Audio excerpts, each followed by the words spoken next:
ऐसी श्रीमद् भागवत की कथा कैसे प्राप्त हुई, किसने किसको सुनाई?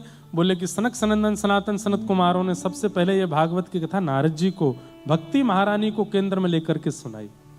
तब प्रश्न किया, नारद जी महाराज तो एक जगह बैठते ही नहीं, फिर उनको भागवत जी कैसे प्राप्त हुए?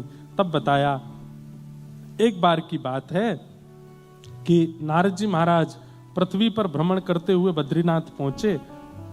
तभी वहां सनत कुमार उनको प्राप्त हुए। सनत कुमारों को देख करके नारद जी महाराज ने कहा, भगवान मैं पृथ्वी पर भ्रमण करके आया, मुझे कहीं भी शांति नहीं मिली। मैंने सुना था कि पृथ्वी बहुत अच्छी है, पर पृथ्वी पर सब कुछ डामाडोल है। सब जगह भ्रमण करता हुआ जब मैं वृंदावन पहुंचा तो वहां मैंने एक आश्चर्य देखा। क्या? एक युवती, एक परम सुंदरी युवती और उसकी गोद में दो वृद्ध लेटे हैं। युवती की गोद में वृद्धों को लेट करके मुझे चिंता हुई। मैंने पूछा, देवी तुम कौन हो और तुम्हारी गोद में ये दो वृद्ध कौन है? तब उन्होंने परिचय देते हुए कहा, अहम भक्ति ऋतिक ख्याता, मैं भक्ति और ये दोनों मेरे पुत्र हैं। इमो में तनयो मतौ ज्ञान वैराग्य नामानो ज्ञान योगेन जर्जरो। ये दोनों मेरे पुत्र हैं, ज्ञान और वैराग्य काल योगेन जर्जरो, कलयुग के प्रभाव से बूढ़े हो गए।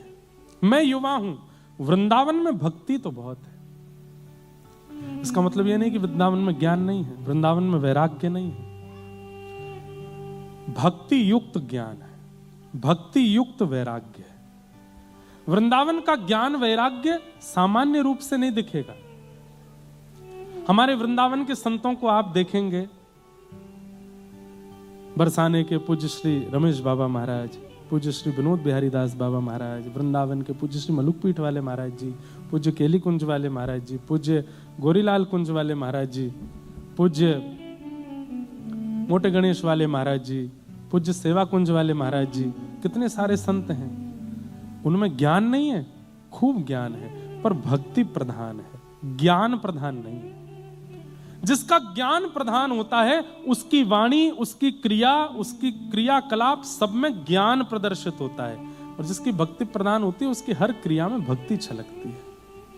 भक्ति प्रधान वृंदावन में भक्ति प्रधान है, ज्ञान नहीं।